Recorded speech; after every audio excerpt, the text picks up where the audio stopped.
Hey everybody, it's Pixel, and today I'm going to be making easy churro cheesecake bars. For that I'm going to need 2 room temperature cream cheese, a can of condensed milk, sweetened condensed, cinnamon sugar spread. Of course you can always just mix pretty much equal parts of cinnamon and sugar for this. 2 eggs, 2 containers of crescent rolls, 2 cups of sugar, and 1/4 of a cup of sour cream. Okay, I've gone ahead and put my 2 bars of cream cheese, 2 cups of sugar, 2 eggs, and about half of our condensed sweetened milk. All that's left to do is whip it together.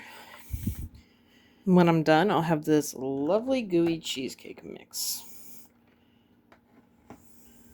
Alright, I've taken a 9x9 baking dish, layered it with Baker's Joy, which is pretty much just cooking spray with a dusting of flour built into it. And I'm going to be taking one of my crescent whole rolls, don't break them up, and pressing it into the bottom of the pan. After that, I'm going to need a thick dusting of that cinnamon sugar stuff I bought. Over that, I'll be pouring the cheesecake mixture.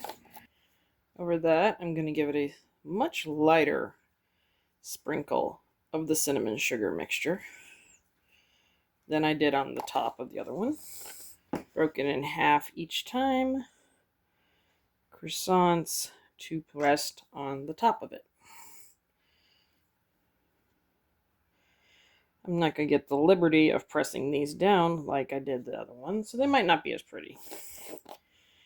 Last but not least, another generous sprinkle of our cinnamon sugar. And these will be headed into my oven at preheated 350 for the next 45 minutes. And when it's done with its 45 minutes, it'll look a lot like this. We're going to let this set and reach room temperature before we try it on out. Okay, our churro cheesecake bars are ready.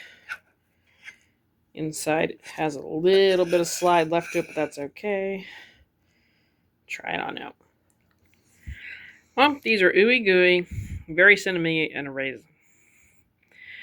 I think they maybe could have cooked for another 5 or 10 minutes. But they're not terribly undercooked or anything. Just a little tiny bit of preference on how firm the cheesecake filling is. But that might just be a me thing. These might be perfect for you. I think these would be fun at any summertime, fall time, anything get together. And they were so easy to make. Wouldn't have to waste a lot of time making it. But you know the drill. If you like what you saw, have thoughts on it, anything, leave me a like, leave me a comment, and I will see you next time.